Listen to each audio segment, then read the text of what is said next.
Even that, actually, just island difficulties over Yeah, there. really. Yeah. Entire island difficult.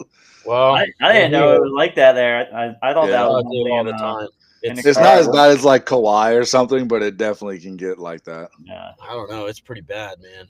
It's almost They worse. used to do that to me, and whenever I lived like in town, like in that town, they used to do it to me in Jordan's apartment in town. I'm like, bro, we're right Yeah, next to the whole strip. Like, what are we talking it's about? crazy. They just shut it down. Like if somebody's trimming trees, they'll just turn the power off Yep, just in case. And just you're like, vibey, yo, dude. what? Like, Well, fair enough. and it's Yeah, the I most mean, expensive place I've ever paid for power in my life. So I'm like, well, We're good now, guys.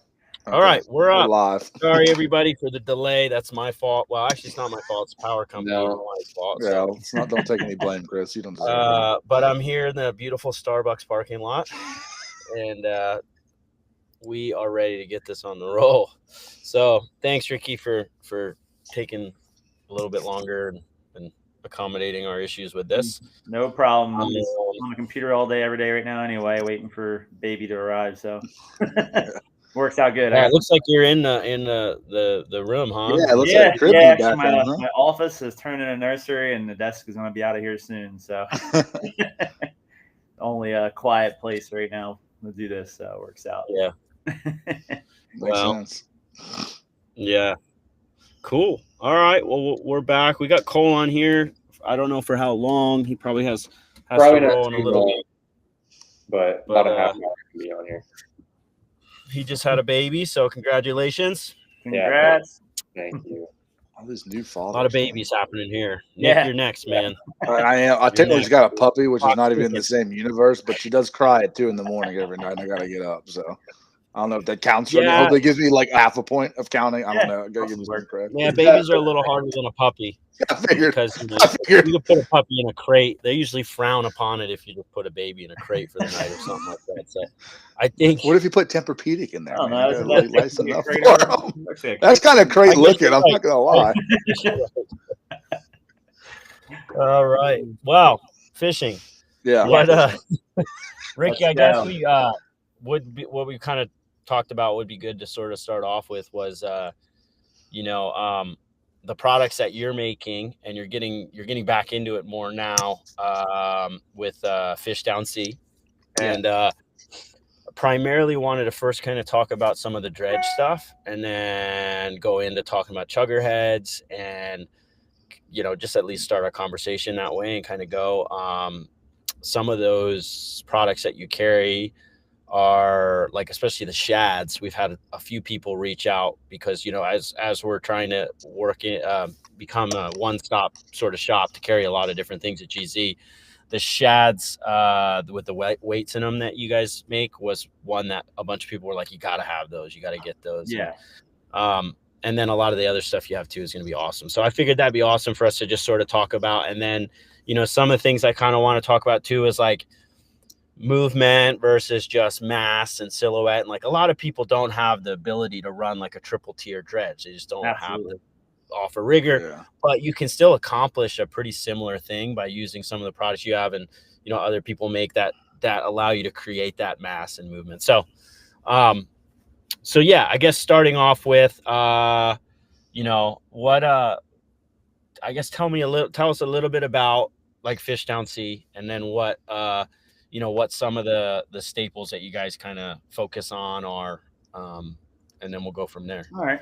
Well, 50/50 owner when we started back in 2015, and about 2.5 years ago, ended up selling it. And come like May this year, gentleman that originally wanted to buy it that did not reached out to me and said if I want to be involved again. And long story short, I said yeah, looks like blah blah. So we end up. His name is John Druitt. He's been in the industry for a very long time, knows everybody. I'll say I feel like I know that name. Yeah, great guy. Does a lot with a lot of companies, and I'm happy to be doing it with him. So here we are, I'm back in 50/50 with him, and we've just been spending this year. I heard a lot of rumors over the past 2 years just about certain things being a little different.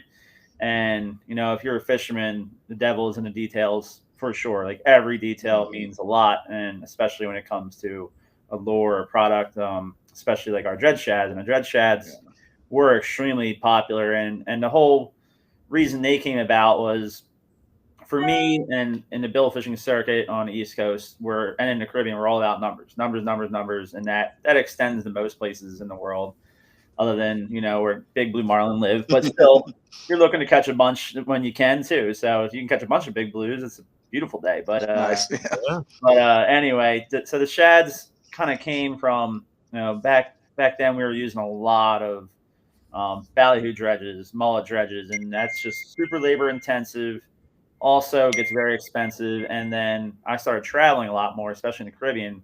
We just can't get enough bait. You gotta house it too. Yeah, you gotta keep it with you. You gotta bring it all with you. There's some places you could catch it, but it was inconsistent. So those ballyhoo became more and more precious as hook baits because you really needed them for drop back sailfish and sailfish, white marlin, and small blue marlin that the Caribbean tends to hold.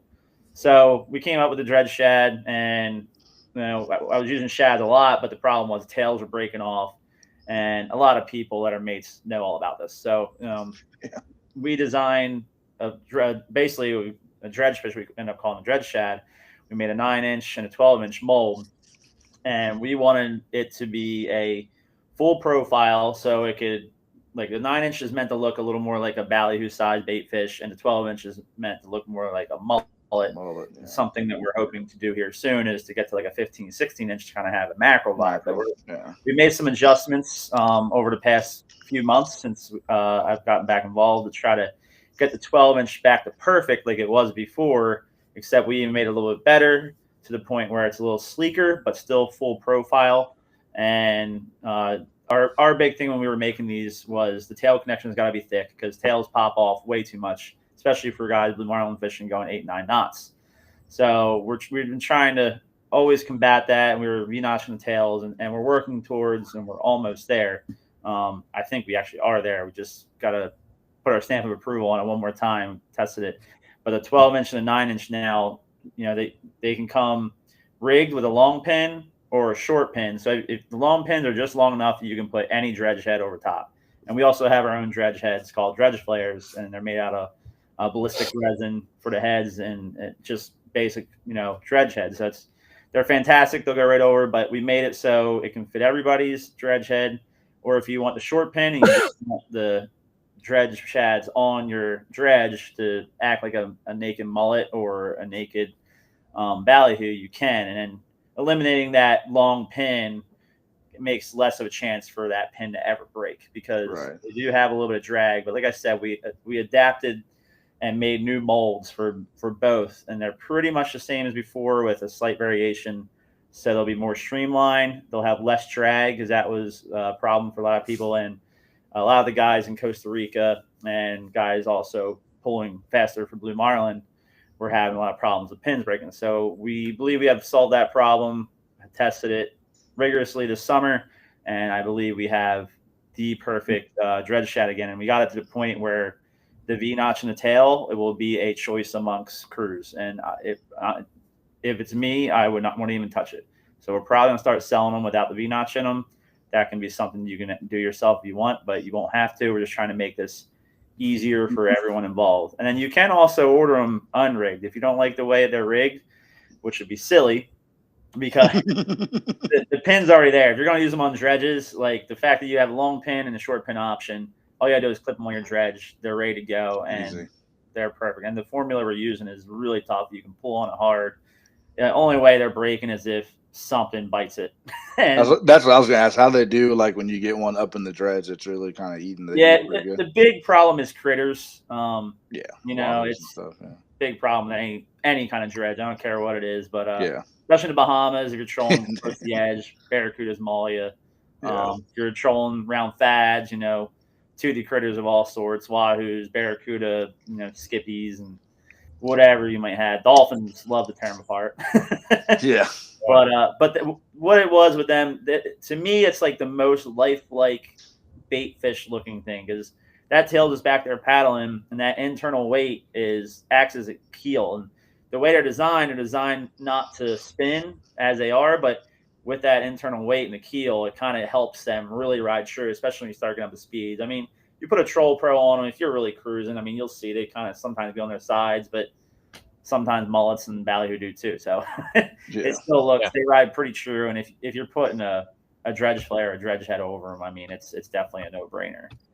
And that quickly led into us coming up with our bait fish, basically. That's just is a ballyhoo replacement overall. And we do the same thing with those. You can have those rigged with short pin or long pin, and they are great for dredge too. They're 11-inch.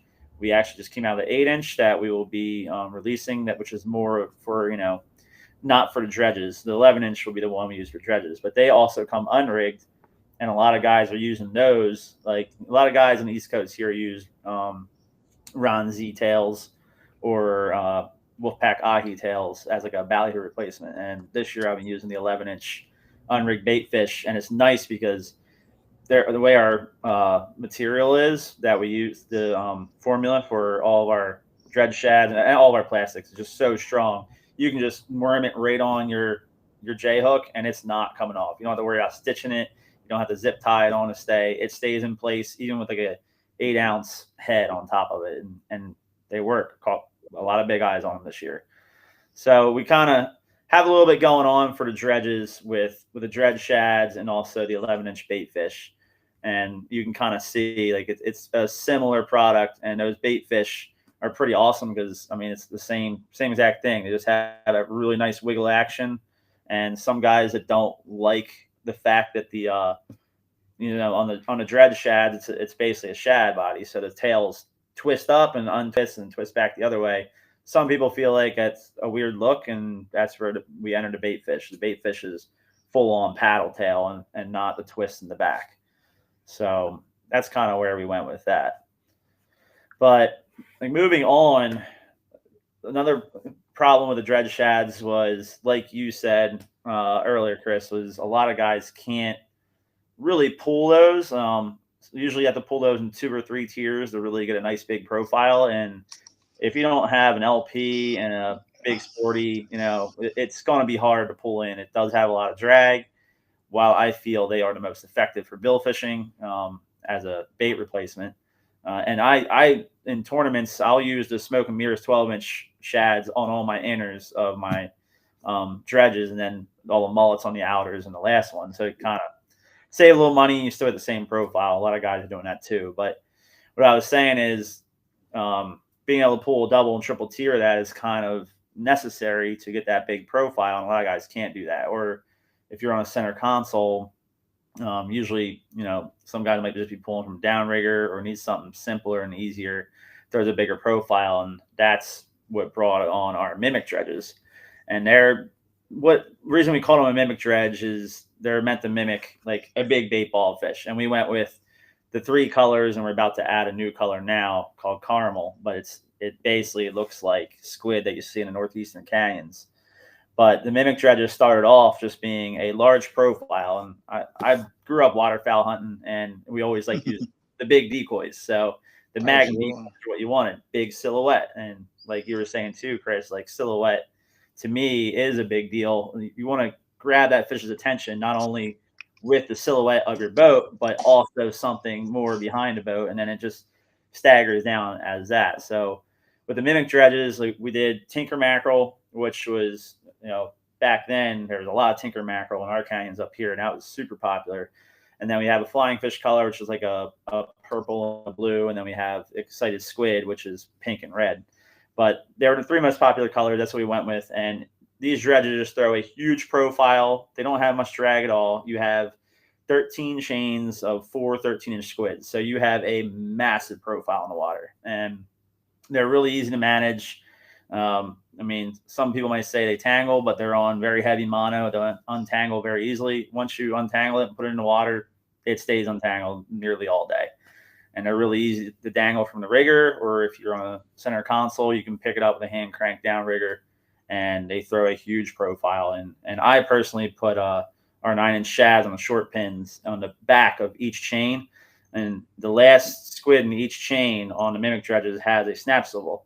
So you can just add, you might, if you want, I have added ballyhoo on pin rigs, but usually we just use our dredge shads or now our 11-inch bait fish, and just gives it even a little bit more action in the back. So if that marlin's coming up in there, it looks pretty real. I mean, it's really, really cool how it looks from not only above the water, but on the Troll Pro. I mean, it's a proven fish raiser, and it works. I've seen a lot of billfish. Yeah. Their nose is up in the middle of these things. And I've actually kind of grown to using these for the most part because they don't break the bank. I mean, I'm charter fishing every day, a lot of different locations, and dredge shads are heavy, and you got to carry a lot of them to get through a whole season. And like I mentioned, a lot of places I fish have critters, so that's where the mimic dredges really come into play. You still get, you get the best of both worlds. You get that huge profile, but you still have the dredge shads in the back that really finish off that perfect profile. So that's something that we're really excited about, and we are offering them now also we're going to be offering in a 9-inch version as well, not just 13-inch for guys that are more into tuna fishing, because we noticed up here in the Northeast, over the past 5 years, pulling dredges does help get more tunas in your spread too. Like I was against it for quite some time, but again, we're just trying to match the hatch with our mimic dredges, and we also have another one coming very soon, which Chris, you've seen a little bit of it, but they're little squids. They're called matcha squids. They look kind of like cedar plugs, and they are wild looking in the water. I pulled 2 for all August and September, and it just looks amazing. There's things that are swimming all over the place. It's just like a cedar plug chain, and we have definitely caught plenty of tunas with those out, and white marlin as well. So I was wondering if it was like too erratic that it would spook fish, but we had no problem getting bit. So yeah. So when you rig those, are they like when they come rigged or whatever? Are they on like a dropper setup so each of them can kind of do their thing, or is it? They're all in line. They're all in line, and then the last like, one. Think of like a cedar plug chain. I don't know if you ever use them for tunas or bait catching, but I mean, we use them a little bit here in the Northeast, but I use them a lot in the Caribbean. Tunas love those stupid things, and I noticed that we're also going to start offering matcha squid chains too, because I use them these last couple of months fishing up here, and they get bit. So they have that same motion as a cedar plug, and just really, really wild and erratic. And you're like, what would ever eat that? But fish go crazy over it, especially tunas. And of course, there's smaller tunas. Like if you're trying to catch blackfins or small yellowfins in the Bahamas or the Caribbean, just to kind of get some meat in the box, that they're effective. And in Curacao on the Fads, we were catching 50 pound big eyes, and they were there. Nice, pretty cool. So that's interesting. I was curious. I was asking you like the size of tunas you can get on that, because we at least here in the Gulf, we do more live baiting than anything else. We start our mornings jigging up, filling up 18, 20 tubes. Yeah. But during the day, it's a lot harder to catch them on like your diamond jigs or your speakers, whatever it is. So we pull, planers with, like dropper, you're running your dropper loops with little daisy chains or whatever. But I mean, that'd be interesting. Yeah, like Christmas tree, exactly, like a long scad rig, essentially, like from Australia. But that'd be interesting to like pull those at those work too, because that's the only way we can really catch them in the daytime. The 7-inchers, I mean, I think you can even get them down as small as 5. They probably work phenomenal for that. Yeah. But yeah, and it's funny you said that. I mean, I've caught 2 Allisons on a basic wood cedar plug chain in Grenada, so they'll eat those stupid things. It's just they're not quite enough weight. I mean, we've got more than 2 bites on them, but they would come up and hit it out of the way. Hit it out of the water, yeah. Now, so they weren't the most effective. They did get bit. But, when anything's in a feeding frenzy, they're going to eat whatever. So I agree. Yeah. I mean, you can get them on. So we get the summertime. We out over here when we're tuna fishing, using like little discos this big, or little like I call them bumpers or hornbellies, but they can't be more than 4 inches. And all of a sudden, you see a 180 Allison blow up on it. You're like, really? You ate that thing? Oh my god! Yep, elephants eat peanuts. Yeah, they do. But as far as all of our dredge stuff, like we're consistently coming out with more. Like I said, the dredge flares, we just totally changed ahead, and this is our first batch we were selling. I've been using them for 3 years now, and because I was going to introduce them before we sold, so I just held on to them, and now we got it back. Now they're here, so I know they work for sure. They're easy, long time. I've had the same batch. And we fish a lot dredge fishing, and they last. And we're using the really good hair, so you don't have to worry about combing them out every freaking day, which is so annoying to me. At being, growing up being a mate and dredge fishing a lot, it was that was always a pet peeve. Like conditioner and combing, all the dredge heads at the end of every day was so annoying when you're doing triple mullet dredges on each side with 36 on each side. It's a lot of... It gets old fast, but yeah, we have everything on our website, fishdownsea.com, and we do offer complete dredges with the bait fish. They're double dredges of 12 inch and a 9-inch, and also a 9-inch. We will offer them with dredge flares, but you can just reach out to us if you want something in particular. But we have a lot more stuff coming and about to pop up on there. We also have the rubber coated dredge weights, fish weights in multiple sizes, multiple colors. So we're really trying to become not, I want to say a one-stop shop to dredges, but we are trying to keep coming out with more and more dredges that fit everyone's needs, because they work really well, and there's not a perfect dredge for every scenario. So the biggest thing that I've always hated is that there's no dredge bags out there. So we also just created one of those, and that will probably be coming out in 2 weeks. I've been using them the past few months, and they're awesome. Just it's a pain in the butt when you, like, for me, I have 10 different dredges on the boat ready to go at all times, because you never know what you're going to see out there. I'm always trying to adjust to what I'm marking or what I'm seeing, just to try to help give us more of a chance to get fish in our spread. And I just was using like lawn chair bags, and zippers never last more than 2 weeks because it's corrosive. And this is on the bridge of the boat, which is dry as can be, but they still, solid air just gets everywhere. Yeah. So we've created like a nice big dredge bag that you can put a complete dredge in, and all of our dredges, from our mimic dredges to our double shad dredges to any dredge out there, will definitely fit in there. If you like using mud flaps, they'll fit in there easy. And they have a nice little handle, straps they clip in, and then you can lay them all on top of each other, and it keeps them clean. It's just kind of like a spreader bar bag, but much nicer, bigger, more robust, and we made it small enough that you can get it under most bench seats on most boats, whether it's center console or a big sporty, and you can definitely get it under your bed and couches on a sporty. Is no problem there. So that's something that I'm excited, because I've wanted that. Yeah, that's, as a mate, that's really nice. I mean, especially like in our tournament, some you fish like a tournament that's 3 straight days where you don't come in or something, and then you got a hot, like, you don't want to dangle them all night if you're tuna fishing, or it's nice is they have the mesh, so you can clear on one side, mesh on one side, you can rinse them out and put them away, and dry, and nice. Put them away. Super simple, because that's always been a big problem for me, and I hate putting stuff away wet, and it drives me crazy. My mates ever do. They know better, but you don't want like, tell when something put away wet. It's not right when the next. And then we had to try like putting it maybe like in like one of our ice boxes or something on the A2 I was on, like, but then you scratch it because you don't want to bag it, because then you got to bring it right back out. If we're live baiting, we want to pull it in case the fish is under the boat. We don't like to drop it a live bait. We don't want it swimming near the dredge. It's just like, absolutely having a good bag you can put it in and rinse it and get it away is like massive.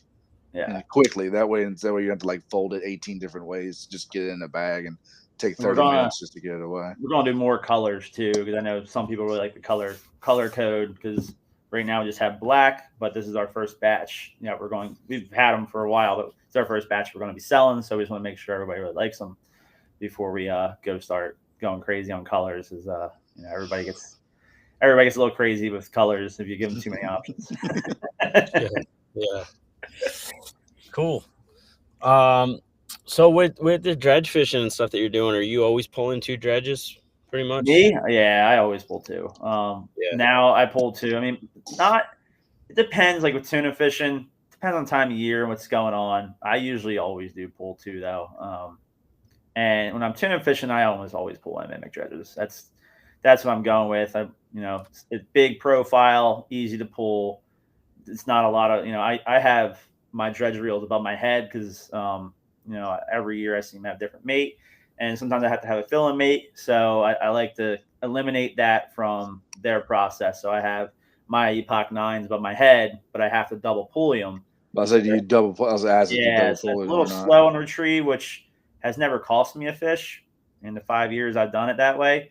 So I'm okay with it. But sometimes there'll be a blue marlin on that thing, and I'm like, I can't get it to come any faster, guy. Just stay there. Eventually, he's gonna find you, and 99% of the time it works out. But sometimes I'm like, I probably should have worked that way faster. But the LPs make it a lot easier. But I do like using the mimic dredges for that reason, just because they're big profile, low drag, and the cool thing about our squids too, like unlike other squid dredges out there, like that's why I don't like calling them squid dredges, because we had these made and designed to be the point where they actually, like, if you look at them, if you go to @FishDownsea, you can probably see a couple of videos on our Instagram. I'm going to be doing a lot more here soon, but you can see the squids on our mimic dredges. They like have that action, that wiggling action, so it looks like bait fish. Yeah. Instead of like just squid darting around. Squid just sitting in there. Yeah. That was the whole idea, and that's why we called it the mimic dredge instead of squid dredges, because they're meant to look like bait. I would imagine that makes a fairly noticeable difference too. I mean, obviously you get the profile with the big squid dredge, but they're not really just working in the you know what I mean? That's gonna once help. I started pulling the dredges too, tuna fishing, I did notice a lot more flatline bites. They were definitely coming to the boat even better. The tunas can be finicky. I mean, in the Northeast you get covered up pretty good, but in the Caribbean, like, they're finicky in the Caribbean. Caribbean. Allison's, we would get flatline bites on our on our dink poles on the flatlines. That sounds like fun. Yeah. But yeah, I like them a lot. I've been using those the most. But if I was strictly bill fishing, it would be the dredge shads 100%. Maybe like for blue marlin fishing, I like our 12-inch black with a black and purple dredge flare over them, and they're on every other, and then on all the others are usually mud flaps. So like intermix, kind of, and all the mud flaps also have a dredge flare, just because I'm still looking for the full profile and silhouette, but you still get some action. So it's a good mix of all of it, and we use it in walkers this year, and we had 2 blue marlin that followed it right up, and we were able to switch them right off. It's pretty amazing how well it works. So I am a big fan. We don't have mud flaps right now because there's so many out there, and we're not looking to really compete in that market. But I do like them. I'm not gonna lie. Not gonna lie. I'm here to sell some. They're pretty great, man. I'm just being straight up honest with what I like to use. So. Yeah. No, you got to.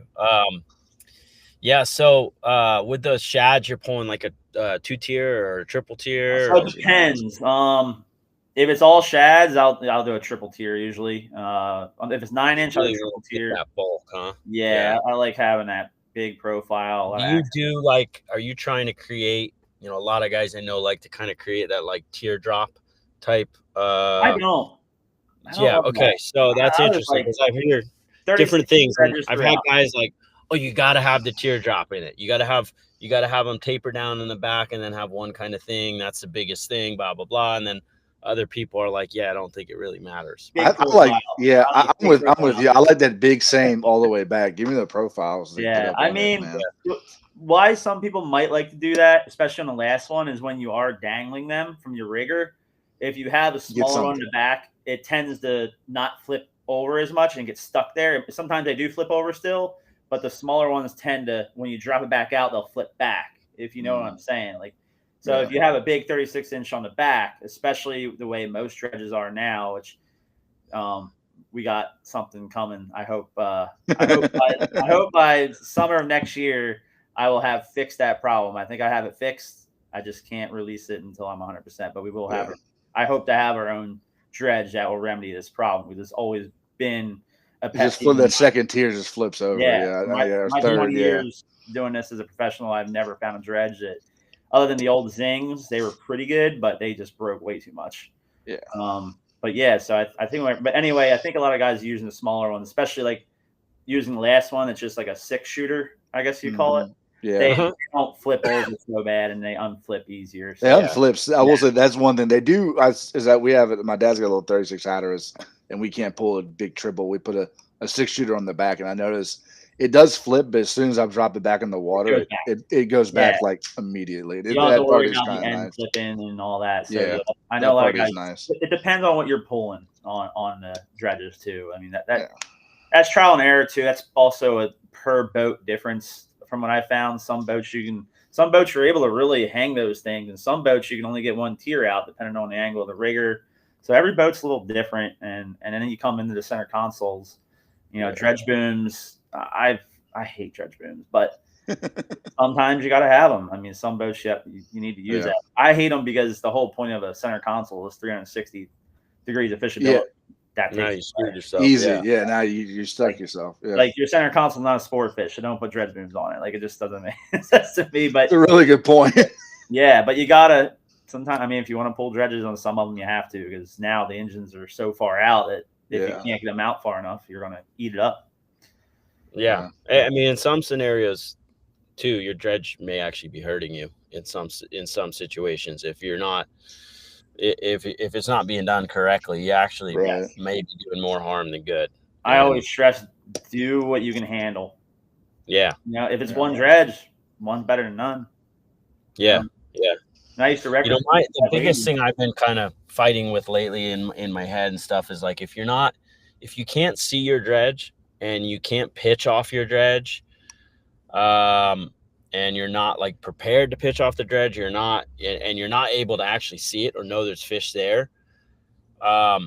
Sometimes you could be screwing yourself. And I know that's happened with me here.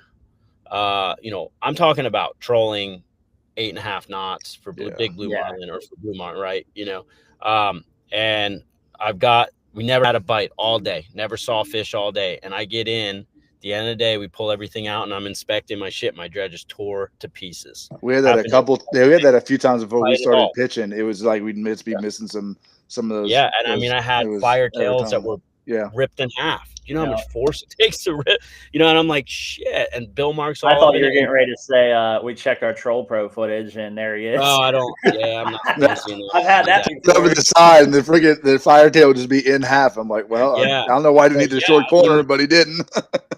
And I know, there's stories. I forget a couple years ago, somebody caught one and it had a bunch of rubber squids in its stomach. And one of the other boats fishing around the same area was like, yeah, shit, all my pink squids are missing on this thing. And, so I don't know if that's just a region thing here, in Kona. Yeah. I know when I came here and I was one of the first guys to like really kind of push a dredge, and everyone was like, you're an idiot. That's not going to work here. It's not going to work here. And true. I was like, yeah, no, they're going to work really good. And now that I've been here now everybody pretty much pulls a dredge, right? But now that I'm here and I'm like, the more I'm looking at it, there are times where I just take the dredge out of my spread, and I don't actually totally believe in it here as much when I'm looking for bigger fish, at least. Yeah. And also just because of my operation. If I had a sonar and had a bigger sport fishing boat and I could see that dredge, I could get it really in clean water, I'd feel a lot better than when I'm pulling it and I can't see it all the time. It's kind of hidden. I was going to ask, are you able to get yours out pretty far on your rigger? Did you put a bigger back brace on? Because I have a huge...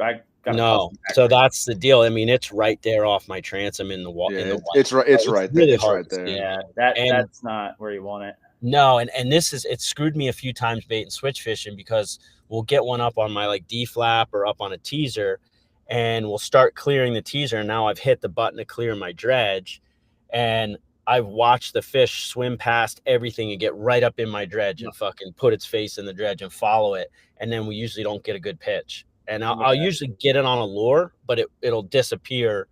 It gets too like mesmerized by the dredge. Or I've also even if you turn it into keep that dredge in the clean water, they still don't find your pitch that well.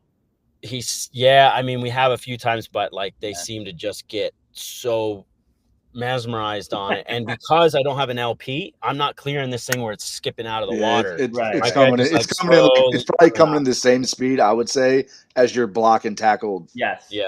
That's the speed I would say it's coming in at. Not every time, but it's definitely hurt me a few times where I've been like, damn it, I want to get this fucking thing out of here. And especially if it's a nice fish, I'm just like, and I know the guys here too, what they've been doing is as soon as they mark one on the sonar and they get close, as soon as they see it on the up and down, they hit the button and the dredge starts coming in. Yeah. So the crews a lot of times will just kind of be cruising. As soon as they see that dredge coming up, they're like, okay, he's here, let's get ready. Right.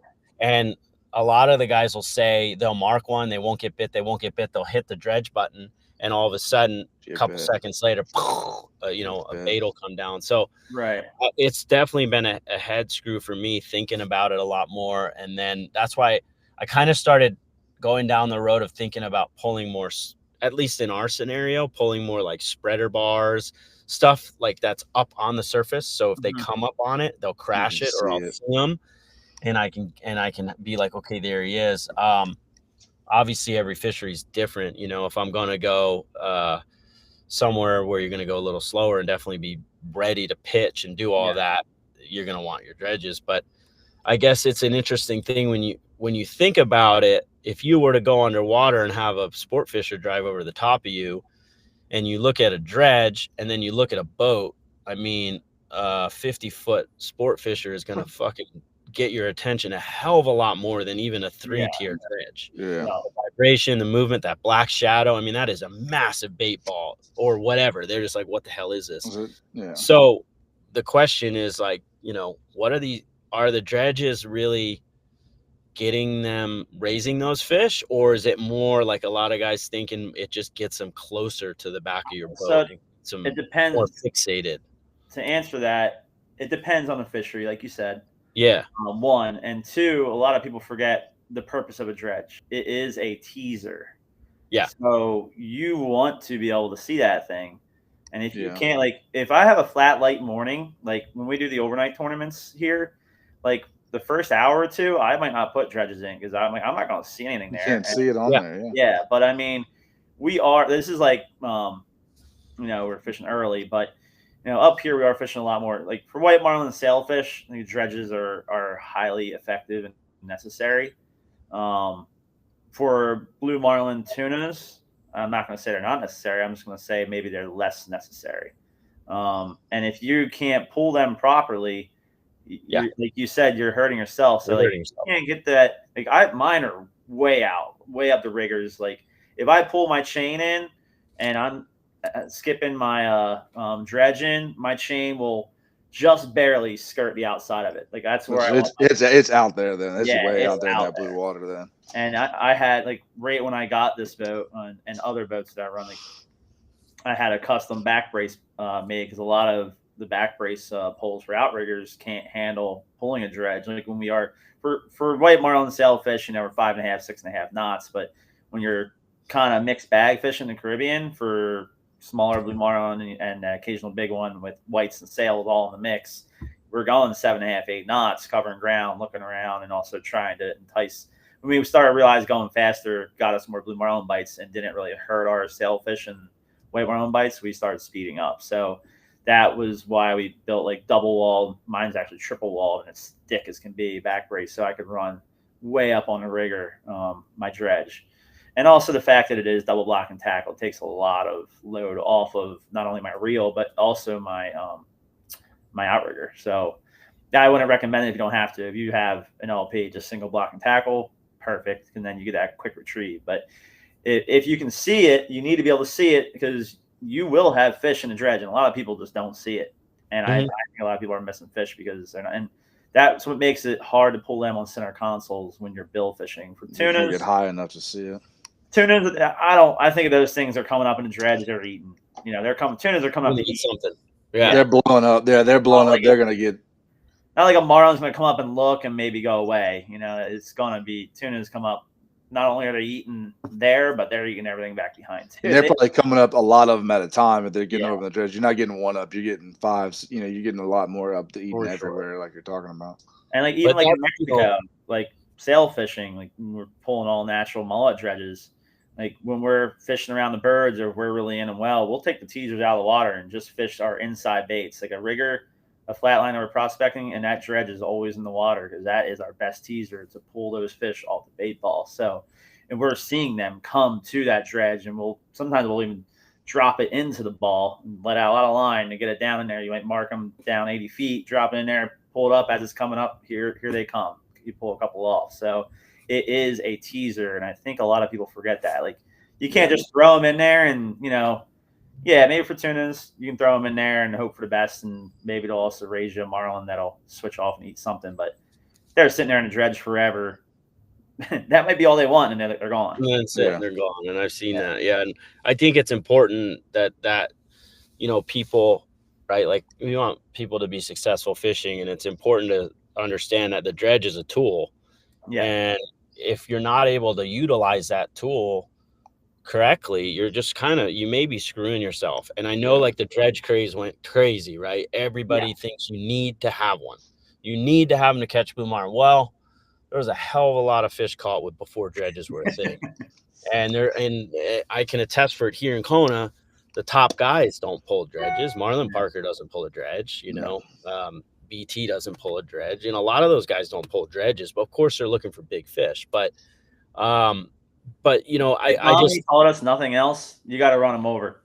100%. You got to find that animal. And, but like what I'm thinking about with the dredge is like, it's a tool to get that fish in a position where you can pitch to it, or, get it up on a chaser bait on the squid chain or whatever it is, get it in a scenario where you can get that fish up close and in a feeding pattern and feed to it and do something to it, whatever it is. Right. So, I think that it's gotta be understood what the real purpose of these things are.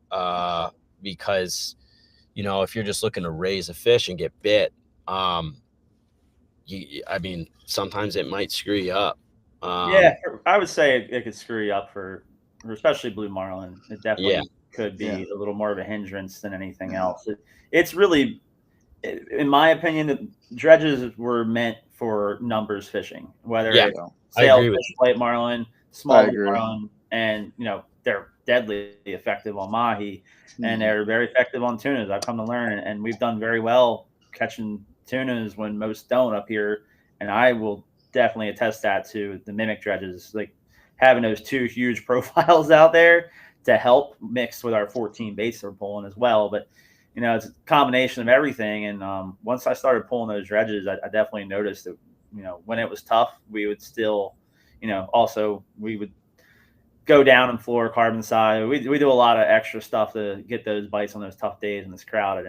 But I will attest greatly to the dredges and for tunas, just the mimic dredges and these new matcha squid dredges that we have coming, I think would be very, very effective and helpful for any tuna fisherman out there. And I like the matcha dredges. I think I would strictly use for tunas, and mahi. But when it comes down to the go between that works everywhere, I really like the mimic dredges a lot. And then if you're more so pro and you're trying to catch a lot of numbers, it's either mixing your dredge shads or our 11-inch bait fish that had the already pre-rigged pins. This mates saver big time. It saves mates so much time, and everybody's like, oh, they're expensive, but really they're not. Like when you think of how much time you save, materials and twisting all those bait, and it's a no-brainer. And also with the internal keel weight, they ride true and better than anything you're ever going to rig. So I just found that like the dredge shad just work really well, whether you mix them in with some naturals or you do them all on one set of dredges, or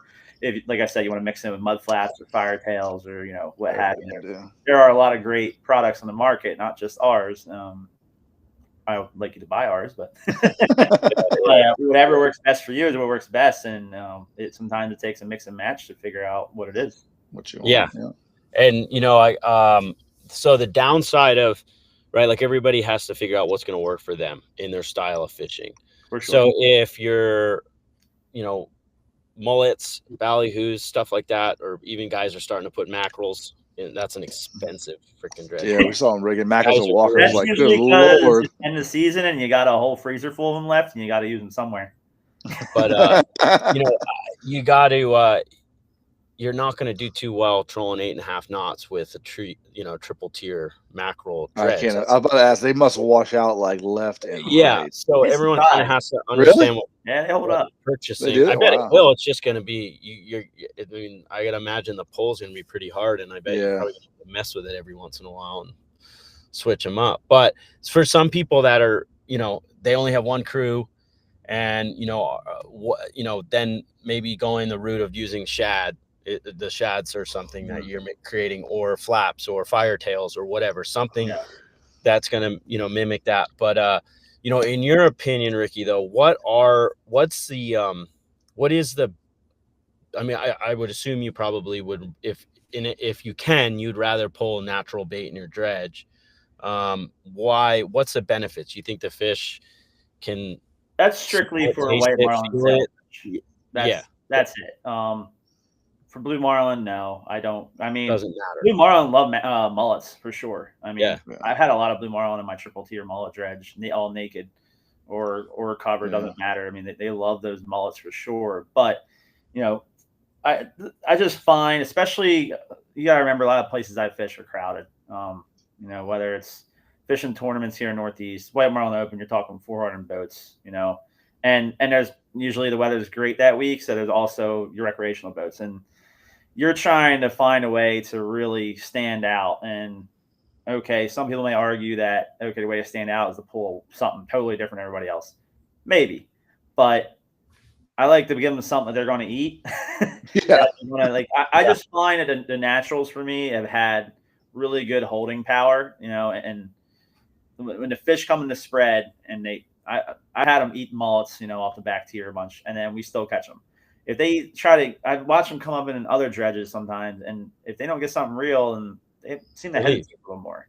So, but especially with the sailfish and the white marlin a lot. I mean, I went to just pulling one triple mullet dredge, and then on the other side, depending on what's going on, I either pull that mud flap and 12-inch black dredge shad combo if there's more blue marlin around, or if there are some black fins. Some years there are, or I just pull a mimic dredge on the other side, because you know, when I do that in the tournaments, it seems like I am starting to actually like the artificials a little more these days, because I've gotten so used to pulling them, charter fishing day in, day out for billfish and using them on both sides. But I don't know. It's more of a comfort thing, but I really do think that it does help when you're in a crowd to have the real thing there. And you'll see most of the boats that are winning, they have the real stuff out. I mean, and I will say we noticed the difference. Like when we were in that Chubb program, we were both the Captain's Golf guy, and we pull artificial dredges mostly up here because we have so many small tunas, so many barracudas, so many wallows in the rigs. You just get chewed. You won't even really make a difference. But you know, over there, like when we were at Chubb, we were catching fish, and then, but you know how it gets, like you fish the Chubb tournament over there, and there's 40 boats in the pocket and 20 recreationals, and it's like, dude, we noticed when we put that double tier mullet out, it's like, oh, we started it just something to pull a few more. It's like, oh, our numbers went up. I still believe a lot in the artificial, but I think I'm totally with you. Like when you have a lot of boats and you put that, for sure, you need that staying power, man. And this is why I still love my dredge shads, like from Fish Downsea. Is like, it gets expensive even for like big boat programs with a lot of money. You know, I know it doesn't sound like a lot, but $6-7 a mullet, you know, ain't cheap, dude. On triples. So the 12 and 9-inch smoke and mirrors, I mean, it looks just like a mullet from above and on the Troll Pro. I mean, it looks, you put them on the inners, or if you don't want them, if you want to thin them out, just do every other inner, and then you only have 9 on one tier and then 9 on the next tier. So every little bit helps. And then me, you know, having charter boat budget, even though we're a pretty high charter boat budget, you know, we try to do it right. You know, we always do it right the best way we can every day. And I've had some of my best days pulling all fake dredges on white marlin and sailfish, so I can't really say, but it's just, I think when you're in that crowd, whenever I'm fishing in a crowd somewhere, I prefer to have at least one real one out there. That pulling power, I think, is huge in the crowd. I really do. I think it holds them in the spread better. You know, it's real. Yeah. Maybe they go take a bite of it, like, oh, that's good, I'll get another bite. Yeah. I mean, it's what they're probably eating. And then if you're pitching them something that's similar to what they're getting up in that dredge, then that's probably a good conversion too.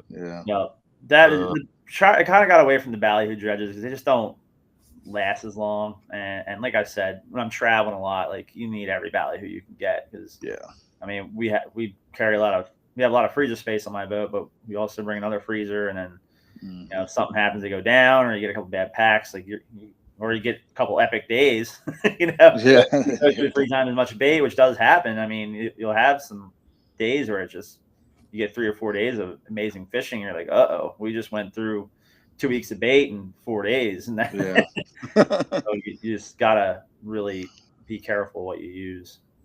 Yeah. Do you generally like having a chain or something like that, or right above your dredge, or do you just have a flat line right there or something? Flat line. So my spread is usually, I have the two dredges, whatever they may be. I don't really talk waves, but if you were to say probably like 2 to 3 waves back, right to the point where they're down a little bit, but you can see them. If it's flat light, then I'll pull them closer so they're up so I can still see them. But the whole point is you need to be able to see if there's something there, like we were saying.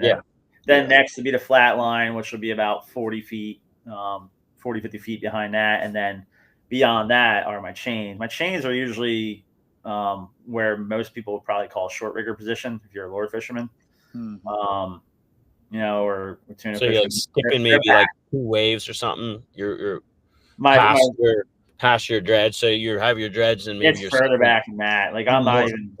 I'm where the water cleans up and I'm past the waves. You're way back there. My waves are being out and I'm way back. And there. So you have your 2 dredges. Yeah. Same wave basically, or staggered, or same. Yeah, keep them the same. Okay. So you go to a hard turn. Yeah. Okay. So you got your 2 there, and then there's quite a big gap. There's a big alley right between. Yep. And you got your long riggers, the chains or whatever you're pulling as teasers, or you're pulling flat lines or something there, or rigger bait. I'm sorry, I think I missed that. Chris, repeat what you said. Oh, okay. So you got your 2 dredges, right? And then you're skipping a bunch of waves, and then you said you have chains there, or that's where your bait would be. You got flat lines in the middle. Flat lines. Yeah. So you have your flat lines right off the dredges then, right? Yeah, they're like right back behind the dredges, just inside of them, obviously, because your dredges are out on the riggers and your flat lines are off the corners. Okay, and then past that, you have your chains. Yeah, my teasers, whether it's a chain or a single express mackerel or a lure. Usually it's up here. It's mostly always chains with the bait in the back. That makes sense. Yeah. Then so basically, they come up on the dredge and they might see your flat line and think it's something that fell out of the dredge and eat that. Exactly. Or if they come up on the chain, or it's an easy clearing the chain, they may come up and eat the flat if you don't get a pitch to it or something. Like sometimes I'm looking around in binoculars. I'll hear, because I don't have it on me, so I'm looking around like we all used to. So I'll hear my mate say, "I saw a flash." That's when we used to have to. Yeah. So I'll hear my mate say, "I saw a flash," and then all of a sudden you just hear crack, like flatline pops out of the clip, and zing, there goes your bait, and it's getting fed right away. We fish it free spool with the clicker on, just because in a roller. No, just a black clip. You twist it up, put it down, and so you free spool the clicker on. And as soon as the fish bites, it pops it out, and it's automatically feeding. And fish, rod holder. And are you? And I want to imagine. This is how I'm imagining too. Like if you raise one of the teaser like that, then make it just go and pop out of the clip, and you can switch it off the And the reason I like having those, other than the fact I feel like I get more. I like that. I like having them far back like that. That's good. But I have like a bigger lane, and it also helps accommodate. So again, like I'm working to what I have to work with. I know my dredge retrieval is very slow, so I want to have some more time to tease the fish. So I don't have the issue that Chris, you said you had, where you tease them. Blue marlin are aggressive as shit, and this still happens to me with blue marlin, but with whites and sails, it hardly ever does. You have enough time to tease a fish. So as soon as I see a fish on the right teaser, I'll automatically hit my auto retrieve button on my dredge, and then I'll grab the teaser in my hand, run into each other. Tease it, and I'll say, okay, right teaser. My mate pops flatline out, gets in position, and then I'll get on it and get that fish to him. Sometimes they'll follow me all the way up, and you got to adjust. But if a blue marlin comes to it, then usually he'll throw the big pitch in and just crack the flat line out and just hand it to a guest. Usually when we're fishing tournaments, I have 2 mates, so then everything goes smooth. Like I have a wire man and a gaff man, and then also I have somebody to remove that think bait flat line and get the big pitch. That's what I was going to ask. Get the big pitch out of the way. Not get in the way when you're removal pitching, because it's going to be right where you want to throw your pitch bait. So when I was a mate, I always had 2 release knives on me because they're the most important thing ever. And I rarely had another mate with me. So when I was the right one on the teaser, I'm coming in with a big pitch and I'm cutting off that flat line and throwing the rod out of the way. Yeah. That was it. I'm not messing around because usually back then we didn't have charter guests that really got it. So that was our best move. Like that's what we would do. Like when we were in Costa, we had on the 55 on the Risk and Reward, because we had me and Carson. Like if we had a black come, like a sail different, but you had like a black or like a nicer blue come up, whoever's side was there, whoever was on the side that came up would immediately take away the flat line, and the other mate would come and pitch behind it. I would imagine too, Ricky, correct me if I'm wrong, but if you have the nicest part about that gap too, like if you're white marlin fishing or sailfishing, you have a couple come up. It's easy to come behind with that gap and pitch like a second fish. Like if you have 2 or 3, you have the nice room to pitch 2 or 3 almost on the same side without you getting a whole, hornet's nest going in. Very few times I've got the fish with full crew and for me, full crew is like 3 guys that really know what they're doing down there. And I usually actually hold the right long rigger upstairs.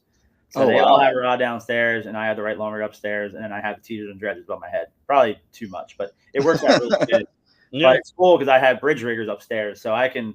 If we get one on, I can still pop out my long. That's nice. That's nice.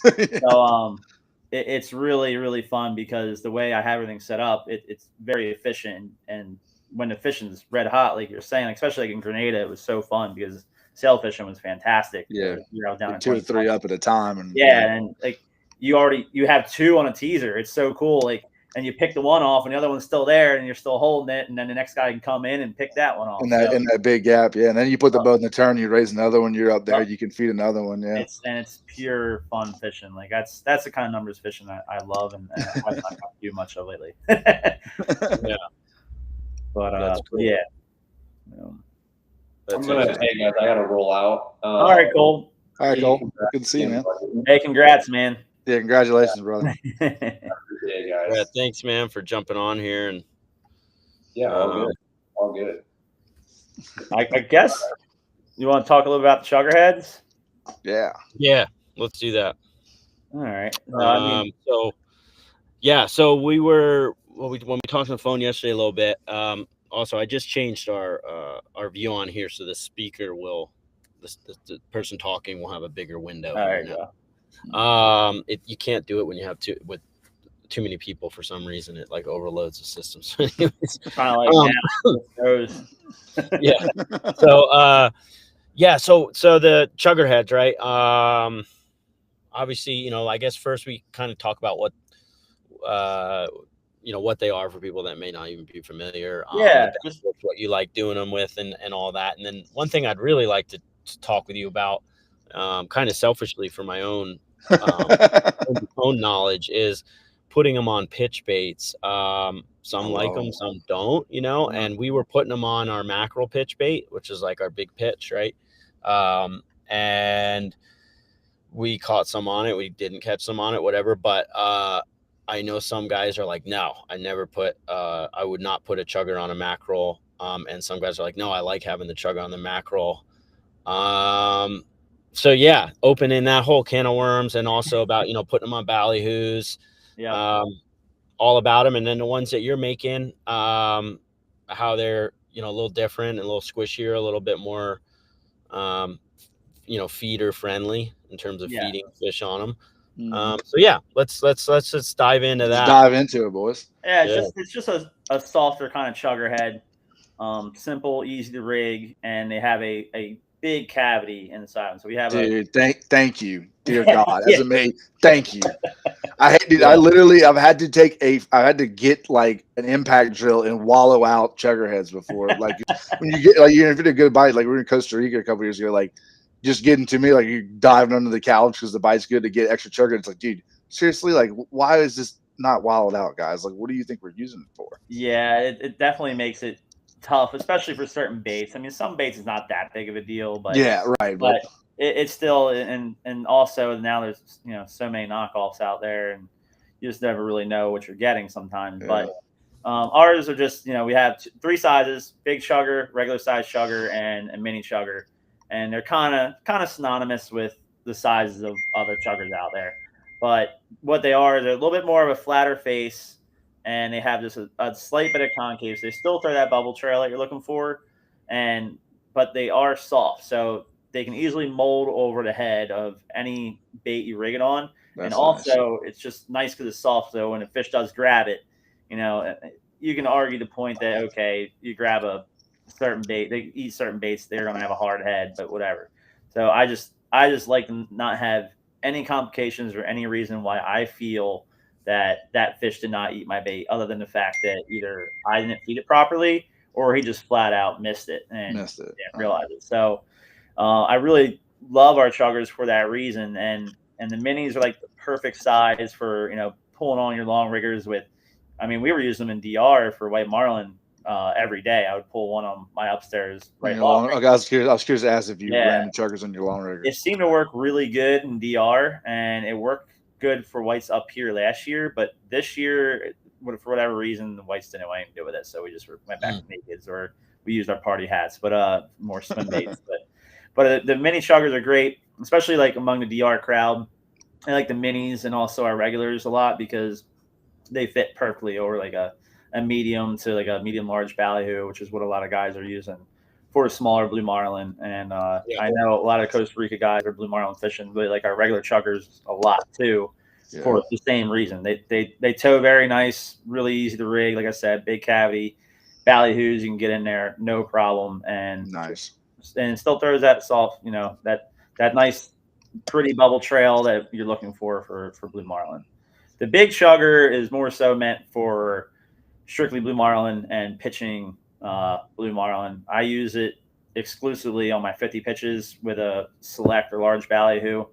I just find, for blue marlin anywhere in that 1 to 300 pound range, 50 pound class is more than enough, and that's what we're throwing. It's a big ballyhoo with the big chugger stitched to like a 10-aught or 11-aught circle hook, and it works fantastically well.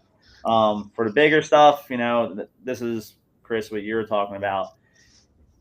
Again, it's what works best for you, works best. When it comes to mackerels for a pitch bait, to be honest, they're like kind of my least favorite big pitch bait. Reason being, and this isn't even my idea. This came from one of my mates back in like 2017, 2018. He just got done in a season in Cape Verdes, and he had come to fish with me. We had fished together in the Caribbean before, so we knew each other very well. And he was like, "What do you got for big pitches?" And he came to fish all August tournament month with me on a boat called XL 65 Paul Man I was running back then. And I was like, I got a bunch of mackerels of all sizes.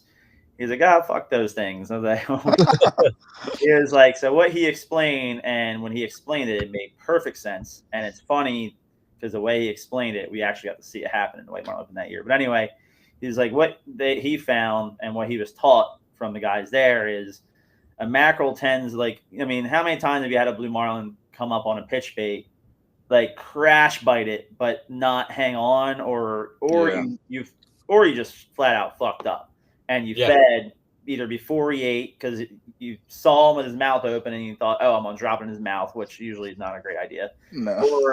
Or you saw a crash bite and thought he got you, even though he didn't. And he did. Dumped it. Yeah. So okay, now by the time you get done your feed, your mackerel's out there near where the long rigger would be. Hopefully there's nothing in the way, and you start to reel on it. And I mean, there's some guys that can rig these things perfectly every time. I've rigged a ton of them.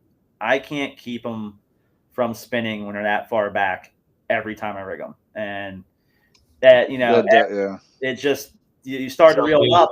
And if you had a bait that's not spinning back there, that fish is probably going to be right there. Like, how many times, if you're dropping back on a white marlin sailfish, you're always taught, okay, if you reel, if he's not there, you keep reeling, tip up until that bait's skipping, and you stop, because that fish is going to find it because you just you took it away from him. And they found you, they're coming back again. You always get the second bite, and that's usually all right. Dead fish, gotcha. Should be if you know what you're doing. But same thing on blue marlin, and I found that just the mackerels, and what he said too is, it makes it. He's right though. Like, it does kind of this. Yeah. One spin, they're gone. They're like, that's not right. So screw this thing. So because of that, so there's two things there. If I do use mackerels, I do like using a chugger more often than not for that reason, because I find a chugger helps get it up quicker because it's got that blunt face and it helps get it up. And also, if you rigged it somewhat properly, it's gonna at least stay on its side or kind of swim and do it the right thing instead of spin. I agree. Where if you didn't put a chugger on it, odds are greater. Odds are greater. Yeah, it's gonna. Yeah, that makes sense. Yeah, but what? As long as the chugger is like snug on its face. Yes. Yeah, you gotta have it snug in there. Found that. Yeah, if that thing's not pushed up on there really, really good, it's gonna spin. Yeah, for sure. And if you're flossing it, you better make sure you put something in there to separate, like a bead, and you have it super tight for that same reason. Because and tight up on the head. We really, that made a huge difference in our success rate. You talking about a bead out on the top of the chugger or in the okay, that was it. Because I get it super tight on the chugger, super tight on the head, then I use a piece of chafe gear and then get it on top of the chugger head to the hook. That can work too. Chafe gear can work too. Depends on the chafe gear. But I found the chafe gear sometimes sometimes if you board out the hole too much on the it will go in. Yeah. You have a problem. That's why I kind of like the luminescent beads a little bit better for this. Okay. No, I'm learning. But I mean, I only know this because I've done it the way you just said, and it's robbed me. So from the mistakes. So you're saying use that bead in front of the chugger where your circle hook's going to be instead of a chafe gear, because we always did chafe to try and get that little gap just so you don't so you have a little better feed on it. It's fine as long as it's thick enough to keep that. Sometimes especially our chuggers, because our holes are small, but it is a softer head, so it could go in, open up enough, like especially if the blue marlin T-bones you and strips it off. That's like, think of look at how well your skirts are on your big lure heads and how they can rip off. Like chugger, no problem. It's going to run right up that chafe gear. So I always like the luminescent bead. I like that. I never really thought about doing that before. That's the way I come back, because that makes it. I've never used any chafe gear below like the 600 or 700 pound. I've even gone to like an electrical store and gotten like super thick, sturdy, so it couldn't do that. Like I remember the last chafe gear, I literally got like Home Depot. Because if they crush it, it will go through. But if you're using big enough, but I mean the bead's even smaller, you don't have to like put as much out there. I kind of like that too. I've even seen guys use barrel swivels for the spacer, and they take the chugger, and they obviously put the chugger down on the floss, pull the chugger down, and then they would just tie real tight to a certain size a certain size barrel swivel that they like. Yeah. A fairly meaty one, tie it real tight to that, and then they would just take floss and tie the other end real tight to the hook. So then their whole theory was you got full range of motion. Yeah, so you can do that with like a ringer swivel or something. Or like that too. I forgot about the ringer swivel, but I was always scared. I mean, I've always been scared to use ringer swivels on not like small ones, like a big blue marlin pitch, like for like a tournament fish. I'm just afraid, like if you really got it, they'll break the copper wire, or it breaks the like. I want that 80 pound or 100 pound floss. Like, hold on, I just trust that more. Like, big one. But I know guys that use it and have a lot of success. I mean, me too. I just what works best for you. But anyway, about the mackerel, like coming back to Matthew, he was telling me, my mate. Actually, he was on one of my earlier podcast a while back, and we might have to actually talk about this, but anyway, we ended up getting just a regular coastal bluefish. That's what he wanted, like a 18-inch 16-inch like bluefish. He's like, it's a nice flat profile, and he was like, it won't spin, it'll skip. And he rigged it up, and he did put a chugger in front of it too. And we did actually pitch, I think we pitched 3 that tournament, hooked all 3, but the last one was the one, and we fought it for 4.5 hours on a stand-up because that boat did not have a chair, no matter how much I asked for it. And we had a great angler, did a fantastic job, lots of drag for a very long time, and he ended up blacking out. Rod hit the gunnel, so DQ to fish. But we got to see it a couple times, got on a leader, but it just stayed so deep. Damn. Massive fish. Biggest fish of my life for sure. In the right tournament on the last day. What's that? He blacked out. He blacked out. The angler blacked out. Oh my god! He told me, he said, "I'm seeing the stars." So I'll give you a short story version. This fish comes up on the pink chain, and we all had a big bite of a sandwich, like 10:30 in the morning. And I knew it was a blue marlin, but I couldn't get it out, and everybody just thought big eye because we were like kind of in that area. And, and by the time I got it out, big pitch, there she was again, piled on that, and like we had the triple mullet dredge coming and everything. And then I got the teaser out of the way. She got all of her dredge, ripped the dredge apart. And then we had everything in, and he got the big pitch in, which was the bluefish. And fish came up beautifully, like grabbed it. Hey, the way you wanted to eat it. fuck yeah, we got this one. Yeah, fuck yeah. No, we didn't. I was like Matthew's real. I'm like, oh my god. I was like this kid doesn't usually miss these things, and this bait's back there, long rigger position, just chugging and skipping perfectly, like a chug skip down, perfect. I'm only doing like 5.5 knots at this point, still in a turn, and this thing just comes up again, all big and beautiful, like a white marlin, but massive with the mouth wide open, and from behind it grabs it and just kind of sank. And that time we got her, and then we were in for a fight for a long time, and it did not work out. Did not work. Had to cut it off because at that point, it was DQ'd, and we had 5 minutes left of tournament time, and it was over. So damn. So that was a bummer. But yeah, no, That's a bummer. 80 pound stand up on a 80 pound stand. Say the word, but it was around that mark. It was very, very big fish. Oh wow! I've ever seen. Yeah. Yeah. And he had just come from Cape Verdes, and he sent some pictures of it jumping behind the boat to some guy there. He's like, "That was a healthy one." That's a real one. Yeah. Wow. But so yeah, cool. Bluefish, huh? Yeah, bluefish. We've thrown jacks at them. I've caught them on jacks. Like ever since that spawned like a whole new thing in me. Like I stopped buying mackerels. I just started. To that point, though, my buddy Hayden Hauser, I don't know if you heard of him. He was in Cape for the last 3 years, and I asked when we were talking about Kona. I texted Hayden. I was like, "Hey," because he works on charter boats. I'm like, "There's no way y'all have 100 mackerels and ballyhoos in that charter boat that anchors up with no power for 200 days." I was like, "There's no way." He's like, "No, dude. Like we try to catch fresh bait, we catch the tunas or whatever, and then run out." I was like, "Bro, we go inside, we catch red snapper, we catch slimefish, we just feed them." He goes, "I fed one a small amberjack." He's like, "Once they get fired up, he's just out." And to your point, what he was saying is like, "I just wanted they miss it for the bait to not do something stupid." If it's the right size and the bait does it right, that you're gonna get that fish back. I was like, "Yeah, I believe you." I mean, I'd love to have the perfect size little bullet bonitas and stuff because those things are tough to beat.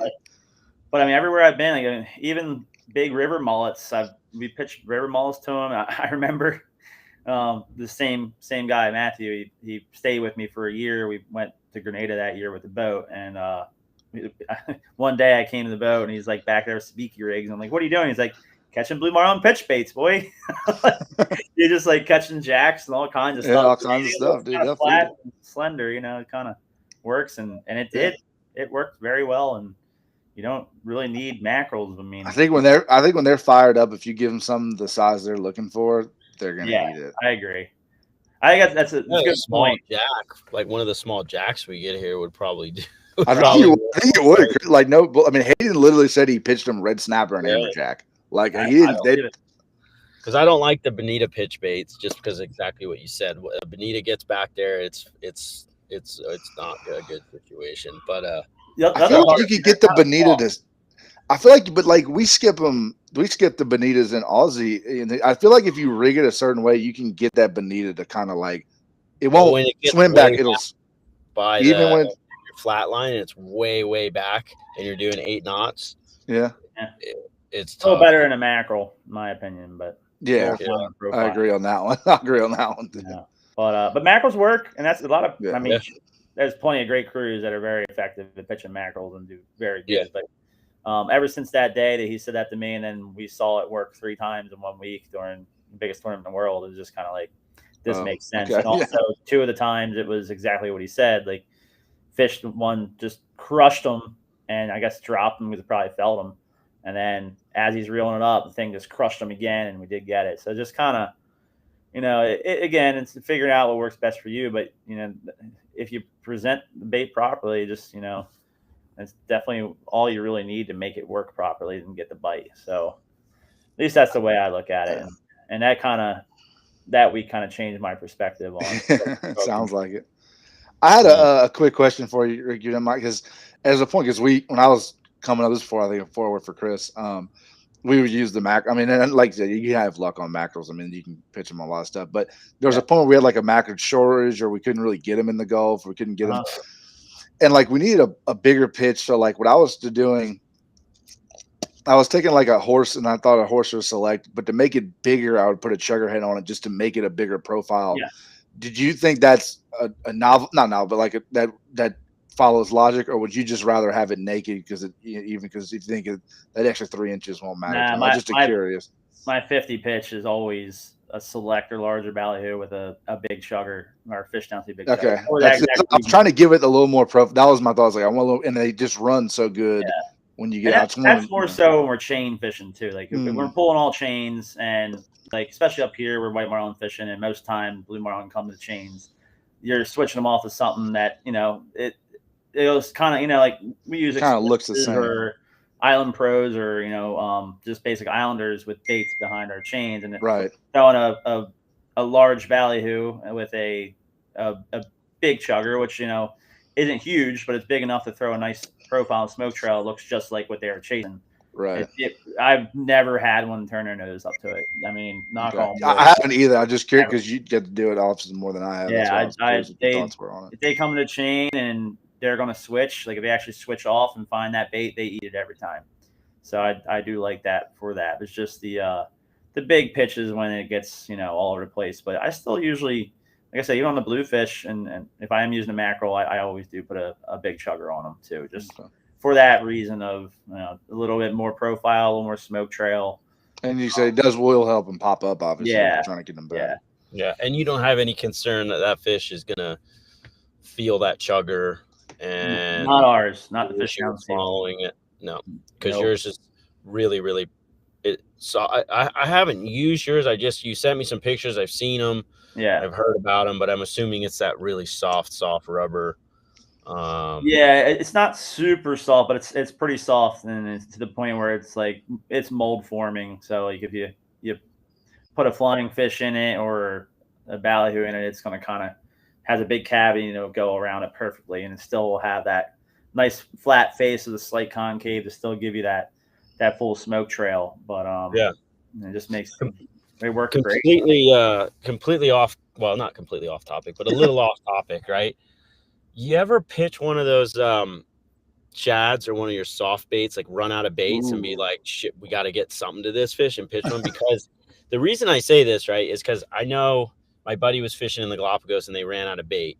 So they started pitching like hoagie worms to these things, or like those Ron Z tails. And he said they would like choke on these things. They would just swallow them. But these are striped marlin, right? Striped marlin are freaking stupid animals.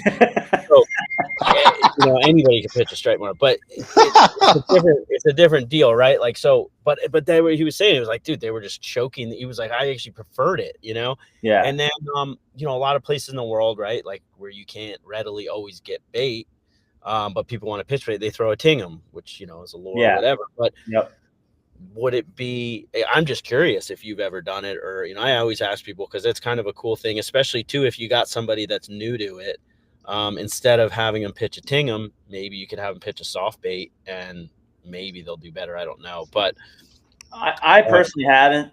But I do believe in the ballyhoo replacement thing. I mean, that's kind of what the whole bait fish idea was. I mean, one of our blue marlins this year, we had an IGFA tournament, and the customer, beautiful, like 500-pounder, came up on a chain and switched it off. Beautiful bite, and he just missed it. But we were, tournament fishing, and we were in an area where there's, some big eyes. We did actually catch big eyes later that night.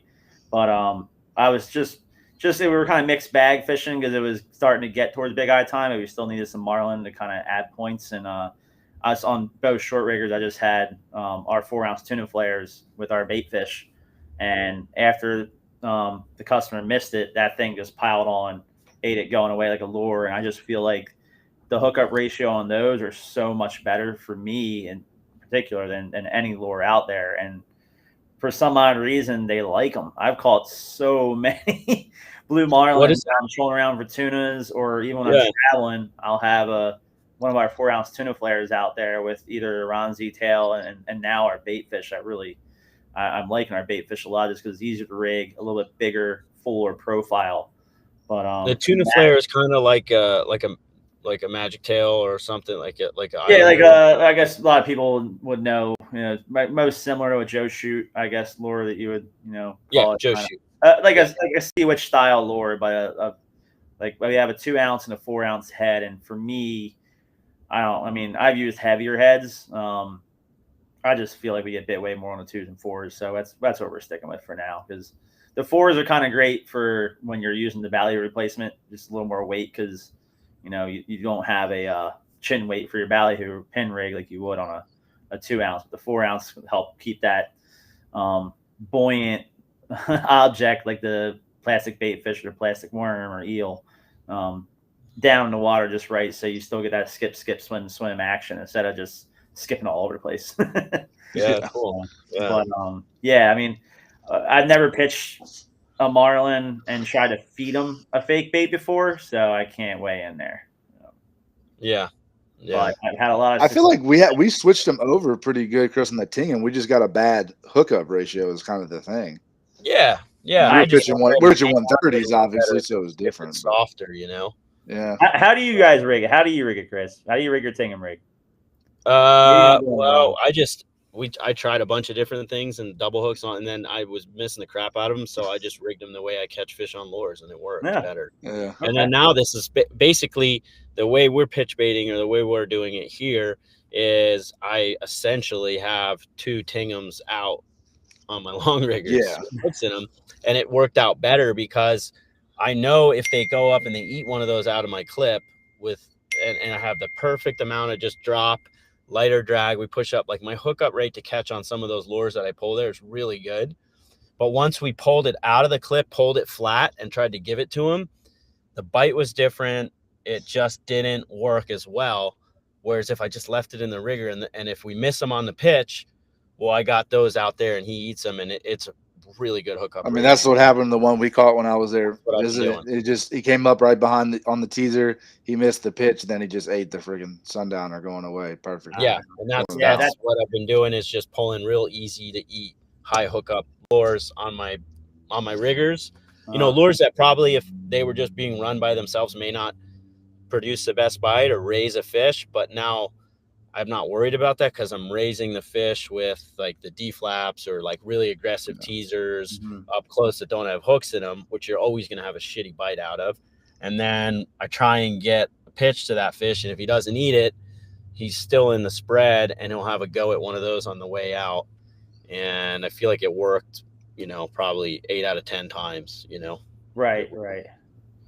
But yeah, I mean, I don't know, the Tinghams, I've seen so many different ways. You know, we had those I know some guys get those like Molecraft needlefish looking things, and they'll put like a double hook rig in it. I saw a guy that rigged them with like almost looks like a fly fishing rig. It's like a like a stiff cable, but like piano wire cable, with a double hook rig in them. In one of those needlefish. I mean, but that's for like a small fish. And then, you know, but I guess the most common one I always heard of was just taking a Molecraft chugger, taking that middle skirt out of the equation, and then just putting a stiff double hook rig in there. And my buddy Westy showed me that one, and I guess there were a couple years in St. Thomas they did really good on that, like just pitching that and just kind of holding the rod and just kind of give it to him and then push the drag up. But I don't know. I guess there's a million ways to do it. I mean, at the end of the day, it's a lure. So yeah, I know. You're screwed. It takes the whole art of the bait and switch away for me.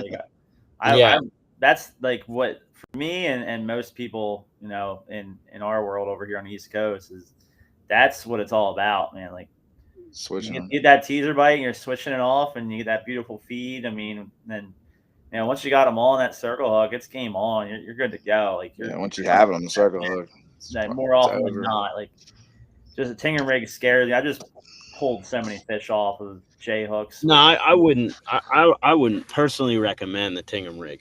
Yeah, we were like 0 for 6 or something. Dude, it was getting wild, dude. I was like, dude, this is fucking ridiculous. Chris is one of the most mild-mannered captains I've ever worked with. And after the 6th one was like a 600-pounder too. Like came up, like we tried different feeds. I pulled out the rod, I held it, he ate it, I let it go in free spool, came up, pushed the drag way up, like got him on jumping, got up and down, pulls off, and in the head stick was like, dude, fuck. He got so worked up, I think he broke his headset right there. I think he did. I can't hear him. But yeah, that's pretty much what it was like. I got pissed, and I was like, this is like when I first was trying to learn how to lure fish. Like this is like how people lure fish, and then they hate lure fishing because they think lure fishing sucks. I'm like, why don't I just go back to how I know what works with lure fishing, and then just have my teasers and try and pitch him a bait. And if we don't have a bait, then we don't pitch bait that day. Yeah. And if we do have a bait, and I hope he eats it, if not, I'm confident in the way that we rig our lures here and like how we do everything and everything we're doing with drag. Like if he eats a lure, we have a very good hookup rate to catch. If he eats it the way I want him to eat it. But that Tingham thing, I don't know. Some people would probably argue with me a million times, but I don't agree with it. I think I don't know. Maybe on a small fish or like a sail or something, maybe, or something. I don't know. Maybe where you get multiple shots, but the fish here, like, time is of the essence. They're not like, and to give credit to a lot of the guys here that have always said, oh, pitch baiting does not work in Kona. I don't agree with them. It does, but it's hard. The fish are totally different, and it doesn't work on every fish. Like, I don't think you could come out here and pull a strict teaser program with no lures in the water without hooks. I think you would probably get your heart broken quite often because they just love to come show up, eat. Love to come try. Oh, you're welcome anytime, dude.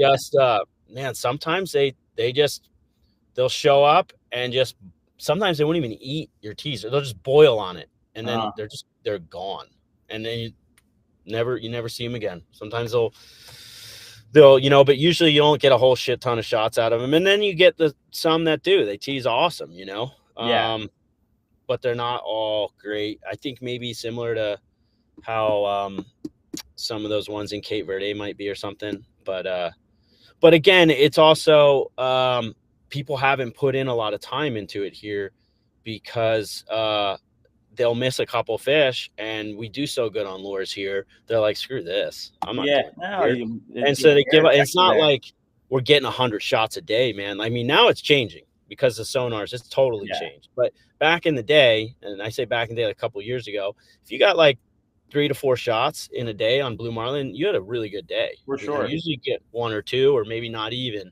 So you don't get a lot of opportunities. And so say you drove around for 5 days and never even saw one, and then you get a 700 pounder and you're throwing a pitch and he doesn't eat the pitch and he disappears, you're gonna quit doing that shit pretty quick. And I think that's what happens here is they quit pretty quickly because it's like, look, this isn't working. And they do here on this side too. I mean, you got to be quick. Yeah, that's the key of a deckhand versus not. Well, I think a couple of the things I learned here with these fish, like you kind of have to get, if it's a big fish and he piles on a big teaser, if you throw like a little lure at it, it's not going to be the best scenario. You kind of have to match what they're eating. And a lot of times, like, guys pull these mud flaps here and the fish will get all up on the mud flap. They'll get the mud flap out of the water and the fish will disappear and they'll never see it again. Yeah, I mean, it does happen. That's blue marlin, man. But I think when you throw a bait that's a similar size to that flap, or a big pitch, the conversion was pretty good because we felt like that's okay. I was just eating this soft rubber thing that looks like a tuna. Now here's another one that looks like a tuna, or they have lures that just come past them and then they're not quite as interested. And the other thing I noticed was if we didn't see that fish before he ate the teaser, we were at a disadvantage. If we could see that fish before he actually really got into it, that we had a really good conversion tease. Like, we were able to tease him a lot better. Like, if he missed it, or he just popped it out of like my little alarm clips or something, we had a really good chance. But if he piled on and the teaser was like, zzz, zzz, and then I'm trying to clear, a lot of times it didn't work out that great. So, that was a couple things I noticed here. I think the speed for me was the crazy, because you said, I mean, and to Rick's point, you got to be quick no matter what. But I had gotten with the Tingham, and obviously you probably couldn't do this with the dead bait, but when we would switch them off, I had it basically in Chris's house pipe. He has it right there on top of the gunnel. I'd have my leader coiled up in the in the loops, and I'd have it with a piece of leader through, and that way I could just pull it. I would get to the Tingham. When he would see it, I would grab it out of the house pipe, and when I'd pull, I wouldn't drop in the water. I actually would throw it like a baseball across the spread because it was so fast. The first few times I dropped it, like, we got there and we got him up. I was like, no, I got to be quicker. Like, I was literally throwing it 2 ways back like a baseball to get it to the fish quicker. Like, I've just never even here, coast where I just never seen him like I'd never seen it go down that fast, and it went down that fast almost every time. That was just a difference to me. I was like, whoa, you got to be like really, really quick, like really quick. Yeah, and to your point too, Chris, we have the same problem everywhere I fish too. Sometimes, but you see them crash the bridge teaser and they're gone. You know, it sucks. And I had a week in Curacao. We had a blue marlin bite every day, but all it did was crash the teaser and leave. One crash, that was it, gone. So then you're like, oh, do I got to start pulling lures? And then all of a sudden they just start cooperating. So it's just the risk you run, I guess. That's a good way to put it. Yeah. Yeah. But I think after doing like getting into the bait and switch fishing and especially seeing it on bigger fish, there's nothing I'd rather do out there. Yeah, for sure. It's the best. It's the best, man. And it takes so much skill. It's like a team effort. Like, I don't know. And I don't know the way things are getting with sonar and all this kind of stuff, like making it easier. Yeah. I just sitting there looking at your phone, waiting until one crashes on a lure is like, it's not even like a surprise because you're going to know the thing's coming. So it's like, okay, I can put my Instagram down now for a minute and let's get ready. Okay. The nice thing now with that, it makes it even more effective because you know it's coming. Bait and switch is probably going to be pitching easier. A weapon. Yeah. That'd be interesting to see, Chris. Like because you're getting a sonar this year, how like better you're like is like what you could do in theory, like kind of how Ricky was talking about earlier with his spread, how he's got that kind of flat line sitting in the water, so it's just an easy pop out for the clip for the mate. It's like, hey, when you mark when dredger's coming in, pitch is going in the water, and he's just sitting there in free spool, waiting. Probably what we'll do. Waiting, like and but you also want to size too. You know, it depends on your crew. If you're just trying to catch one, I'm sure you guys are probably throwing 130s every time out there. But you're right. You got to know the size, and I think that sonar is only semi-accurate unless it's a really giant one, and you'll learn it real quick and you'll start to know the difference between a 800 and a 200. Yeah. But that's the cool thing. I think this last season we only had an 80 pitch with a big pitch. That was it. We had no small pitch. So we did miss a bunch of small fish because there was a lot of small fish. They would try and come up and eat that mackerel. But, you come up and try and eat it, and you're like, oh, shit, that's like a 90-pound fish. Need a dink ballyhoo, bro, like 100 pounds. And it didn't really work when they did that. Whereas if we had like a 50 or something with a ballyhoo on it, or we probably won't use ballyhoo, we'll probably use a pelus. And, small Apello, he would have crushed it, Yeah. But that's the thing is, like, once you mark it, you have two crew, like, they can both be just sitting holding the size. Then when you see the size, the other guy reels one up and it's already there for him to kind of help you out with the sonar. Yeah, but at least you get a jump start. Exactly. That's too about the teasers. Like sometimes these fish are like ninjas here, man. They just like come up out of nowhere. And so if you don't know and he crashes on your teaser, he gets it really good, you could get in a little trouble. Whereas if you mark one on your sonar and then you get them on up and down, then it's like everybody watch. You might be able to get a jump start on them and tease them. Like ninjas, dude. They are, man. No, you're right. I mean, you're not wrong. You saw what it's like, man. I did. Dude, they're just ninjas. Like, what? No, it really, they are. Even the big ones, dude. That big one, one of the biggest we're just sitting there. And it's like, I don't know, no like rays, no like paddle behind, just shows up like, okay, cool, and just eats it like that. Just bloop. It's like, what? Yeah, or they just come from down deep and just pop. Yeah. Oh shit. Some of those are wild bites. So I remember watching when we ended up losing that. We were testing that the one I called Boudreaux, that G-Man for Eric and that prototype. Yeah. I was sitting in an ice chest watching that long corner for like 3 days. And it was so erratic. And we're sitting there like hour 6 of the chart, and like a 600-700 just comes and blows up. And I'm like, God, dude, just ate it like pecs, everything out the water. I was like, oh my God. Yeah, and we didn't catch it, but I kind of knew that was going to happen. I was like, you call it. You're like, we're going to get a sick bite, and we're not going to catch it, and that's literally what happened. I was like, all right, this dude's. But that would be a good teaser. Yeah, and then give it a bait. Yep, that would be a good teaser. You should see. I'll laughing talking about how like it's easier with the sonar, like with lure. You should see how much you can cheat when you can drop live baits on them, boys. Oh my God, dude! I think I told Chris this last episode, Ricky. We're literally on one of the fish in one of our tournaments this year. Fish was 250 feet back and 225 feet down. We just dropped the live bait and free spool ate it. That's pretty cool. Because like we're getting, because like in kind of going back to one of Chris's points earlier, he's saying like when those guys mark them, they pull in their dredges up to raise them. That's kind of what we're doing, Chris. Like, is we're running 2 dredges, our teasers, and 2 lures when we're just looking around. And as soon as we mark one, everything with the lures comes up. Everything with the teasers comes up. In case it's a white or something, we can pitch it. And then once we start really kind of zigzagging with it, we pull the teasers up. And then we're sitting there and our baits are already bridled or darted, however you want to do them, in our tubes. And as soon as we get like, all right, we're getting in front of it, like he's coming this way. And the fish is, like I said, almost 300 feet back, 250 feet down. We just drop that thing in free spool and you sit there and, all right, 15-second count, whatever second count, depending on where the fish is at, right? Just stop it. And you're trying to get them a reaction on that lateral line. And that's cool. Yeah. Different kind of fishing for sure. Yeah. Yeah. We lost Nick again. Yeah. But no, that's pretty cool. It's weird. We dropped on a fish one time. That's the last time we dropped on a fish. I think we went out 6 miles off the rig. We followed it, dropped on or dropped on. And then we saw her. We could turn and go back towards the rig. Like, oh, she's going to eat now because she's going back to feed. Because they're not really feeding when we're dropping that distance. We're getting a reaction from the lateral line or whatever it is. There's a bonita in front of them. They're like, oh yeah. We dropped her all the way back to the rig, nothing. And then another boat picked her up next to us. They said they dropped on her for 2 hours more before she ate. It's wild. Yeah. They are a cool fish, no matter where you go. Dude, I don't know. Yeah, that's why we do it. That's for sure. Anything else you wanted to hit on?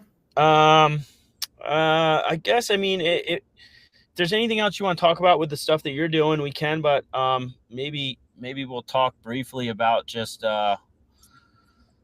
what we've been sort of talking about, trying to get some tackle and start. GZ is going to kind of be moving into that one-stop sort of shop and carrying stuff for everybody, instead of just the heavy tackle, big blue marlin type fishing that we really been focused on, especially lures. I mean, obviously, the company is called GZ Lures, and then we're growing into a situation where we really want to hit every aspect of sport fishing, or mainly bill fishing. I don't think we're going to stray too far from there, but bill fishing and tuna. So, big game, I guess. But yeah, so, kind of working with you to help get the right things in and kind of help people get their programs set up.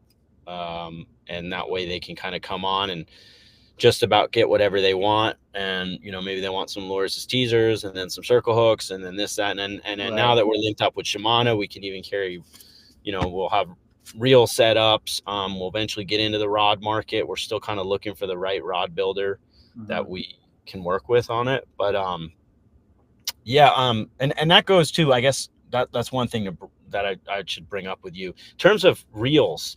What do you mainly, guys? Are you using like a 50 Talica, or what are you using? I'm using, again, I like the Talicas are great. What I don't like about them is that, one, they don't have the crossbar.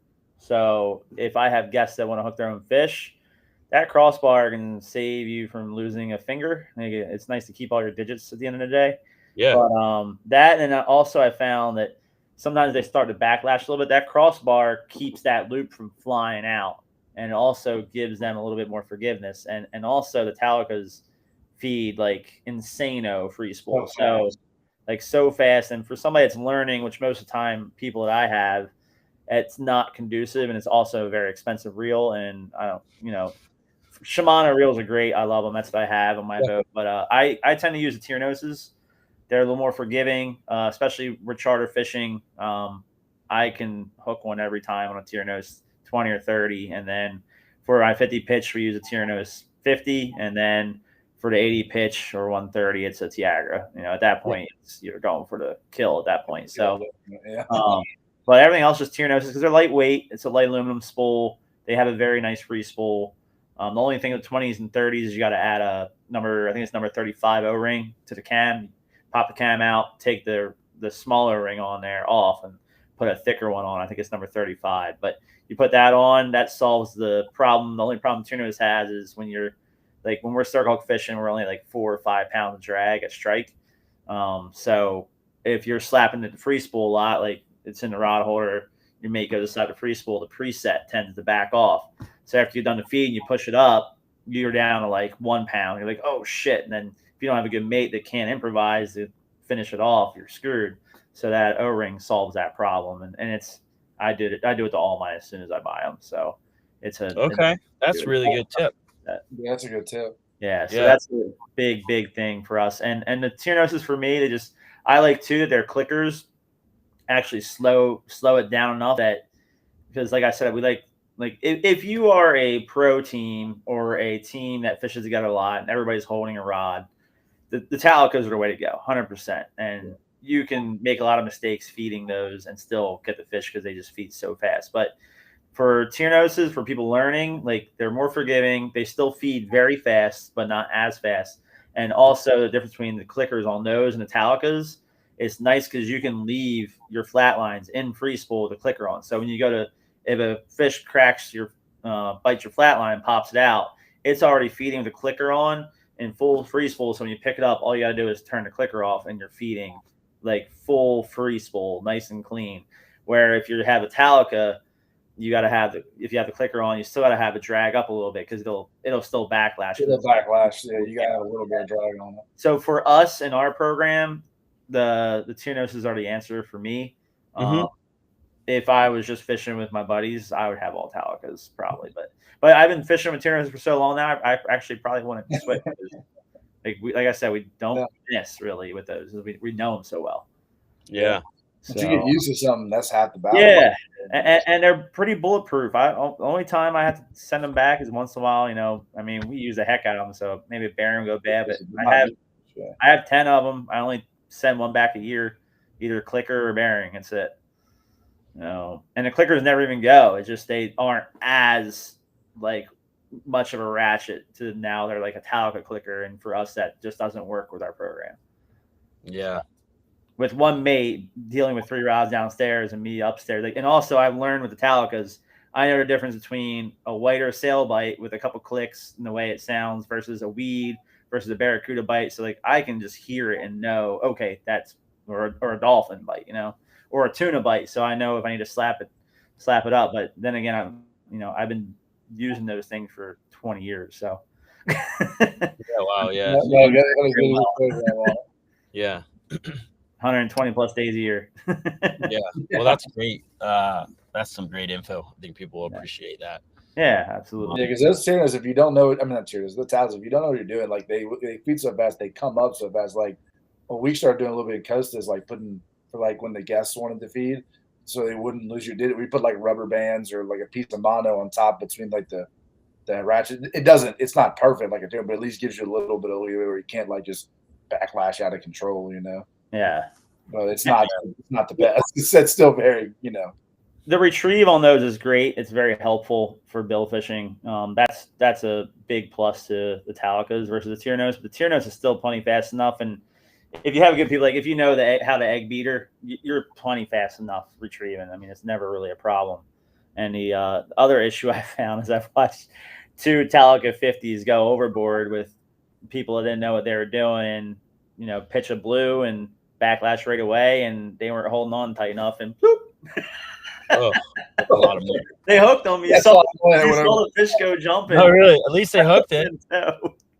Fucking thing's probably got that thing still attached to him. Yeah, for real. It was so funny. I've seen it twice. The one time was really one time you saw like the rod and reel in tow as this thing is jumping away. It was freaking hilarious. That's amazing.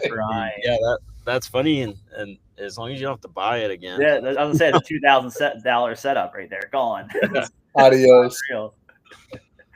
Oh, Dude, that's hilarious. It is so funny. And the second time wasn't so funny. The guy was very, very pissed off and upset because he just bought it. But yeah, it was the owner. It was his first time pitching one. It was a beautiful bite, and just we didn't see him go jump. At least it was the owner, because then you can't look at the crew like, bro, you really. Yeah.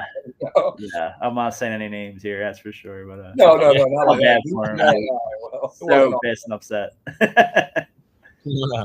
I just imagine seeing that in the wild. You see one just feed on a bait school, and you see this like Talica rod just. What the hell? I've had a blue marlin swim away with my triple mullet dredge out past my right long rigger. After it ate the left teaser, switched and missed, went into my right dredge, ripped that all the way out. It was LP at the time. This is on the XL65 LP in the cockpit. Ripped it way out past the right long rigger. I was like, well, that fish is gone. Loop around, and here it comes on the left long rigger, dink bait. Oh, way. I was like, this thing is angry. And it was definitely the same fish, unless it had an identical twin with it. But it looked like it was a nice little 200-pounder, perfect fun fish. And I couldn't believe it. It was angry. Yes. Wow. That's heavy. Wanted to eat, bro. Yeah. So you have those, and you have the ones that come up and look at stuff and go away. So, like, I've had plenty of, especially the bigger ones. I found that a lot with. A lot of times you see those bigger ones is when you like see them pop up in the spread, and then they kind of look at stuff, but not, and then they go away. Like, where you had the ones just crash and leave. I've had all sizes do that, but I never really had many small blues come up and look and go away, unless it was like a tournament like in the Bahamas where they've gotten stung. Yeah. But yeah, same here, pretty much. The big ones are sketchy. But well, we're kind of getting low on time here, so we'll probably wrap it up. It's been great. Thanks a lot for having me. I appreciate it, man. Yeah, always good talking with you. Is there anything you want to go over before we kind of close off here today? Just looking forward to getting some fish Downsea products in with GZ Lures, and excited to work with you guys more, and really like what you guys are doing. So very excited to see it all come to fruition for you. Thanks, man. I appreciate it. And we're really excited to be working with you. And, everybody stay tuned. We got some exciting stuff just coming up. We don't want to fully announce everything just yet. We're just kind of trying to get everything dialed in, and should be pretty cool. So, but yeah, other than that, thank you guys. Appreciate it. Yeah. Nick, anything else you wanted to go over before we say goodbye? No, I think we hit a lot of it. Have a good day. All right. Yeah, well, I guess where's your next spot you're fishing, Ricky? Me, well, baby on the way. So boat for sale, baby on the way. I don't know. I keep getting invited to go all these cool places this winter. I'm kind of waiting to see. might go Bonaire for a tournament. Might go to Panama. Might go Cat Island for a tournament. I don't know. We'll see. It's still a lot of things in the works. I need my boat to sell first, or if it doesn't sell, then I'm going to Charleston. I'm going to go fish Charleston. Go fish. And go right back to, I'm still, right now my boat is still in charter operation. I mean, not right now as I'm waiting for the baby, but, go right back into charter operation if she doesn't sell, and go for some blue marlins in April and May in Charleston, and then fish the Big Rock and come back up here and do another season. So we will see, if it sells, and anywhere. Anywhere. Gotcha. That's all I always think. That's it was really nice meeting you too, Nick. Yeah, nice meeting you as well, sir. Yeah, definitely. Hopefully I'll see you around someday. Yeah, man. All right. Well, thanks a lot, Chris. Guys, I appreciate it, and we'll be in touch, Ricky, and best of luck with everything, and we'll all talk soon. Sounds guys, good. Enjoy. Well, it's your nighttime there, so enjoy your evening, and we'll talk soon. All right, sounds good. Later, guys. Yeah, take care. See ya. Yeah. Have fun at Starbucks, Chris.